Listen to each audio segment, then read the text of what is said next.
Di setiap kesulitan pasti ada pertolongan Allah. Tapi bagaimana cara kita yakin bahwa di setiap kesulitan ada pertolongan Allah? Ada sebuah nasihat yang disampaikan Ustadz Adi Hidayat seperti ini. Kalau sedang punya persoalan, yakinkan pada diri kita bahwa Allah pasti akan memberikan solusi. Kata Allah, hai orang beriman, dalam keadaan suka ataupun duka, Allah pasti akan perhatikanmu.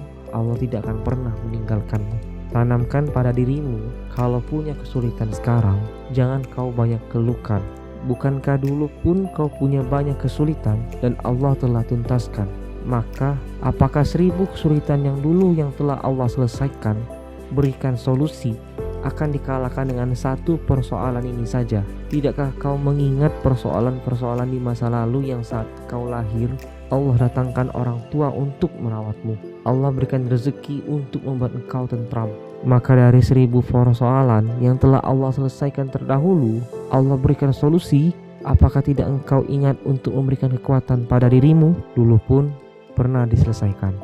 Maka yang ini pun pasti akan dituntaskan. Sikap mengeluh dan putus harapan tidak sepatutnya terjadi pada diri setiap mukmin, apalagi berprasangka buruk terhadap ketetapan Allah Subhanahu wa taala. Sebab pertolongan Allah itu sangat dekat. Coba lo perhatikan apa yang disampaikan dalam surat Al-Baqarah ayat 214. Ataukah kamu mengira bahwa kamu akan masuk surga, padahal belum datang padamu cobaan seperti yang dialami orang-orang terdahulu sebelum kamu? Mereka ditimpa kemelaratan, penderitaan, dan digoncang dengan berbagai cobaan, sehingga Rasul dan orang-orang yang beriman bersamanya berkata, kapankah datang pertolongan Allah? Ingatlah, sesungguhnya pertolongan Allah itu dekat. Surat Al-Baqarah ayat 214. Pertolongan Allah itu sungguh dahsyat. Manakala pertolongan Allah itu sudah turun, tidak seorang pun yang mampu menahan dan mencegahnya. Bahkan sesuatu yang dipandang mustahil oleh manusia justru bisa terjadi melampaui nalar dan rencananya. Hebatnya, pertolongan Allah ini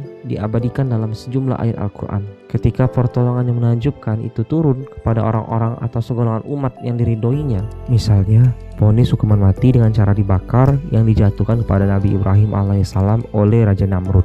Namun dengan pertolongan Allah, api yang akan membakar Nabi Ibrahim menjadi dingin. Pesimis, mengeluh, dan galau, apalagi sumpah serapah, bukanlah jalan keluarnya. Sebab hanya mereka yang lemah imannya lah yang seringkali mudah bersikap seperti itu. Dengan meningkatkan iman dan ketaatan seorang hamba kepada Allah, pertolongan Allah itu menjadi dekat. Sebaliknya, tanpa kekuatan iman dan sungguh-sungguh berbuat amal kebajikan, pertolongan Allah itu tentu menjadi jauh. Kesimpulannya, jika ada persoalan hidup atau kesulitan, yakinlah bahwa Allah pasti akan perhatikanmu dan Allah tidak akan pernah meninggalkanmu. Bukankah dulu pun saat punya banyak kesulitan dan Allah telah tuntaskan, maka apakah 1000 kesulitan yang dulu yang telah Allah selesaikan dan berikan solusi akan dikalahkan dengan satu persoalan ini saja? Selanjutnya, Syekh Ali Jabir memberitahu kita ada satu hal yang penting tapi dilupakan saat bersedekah.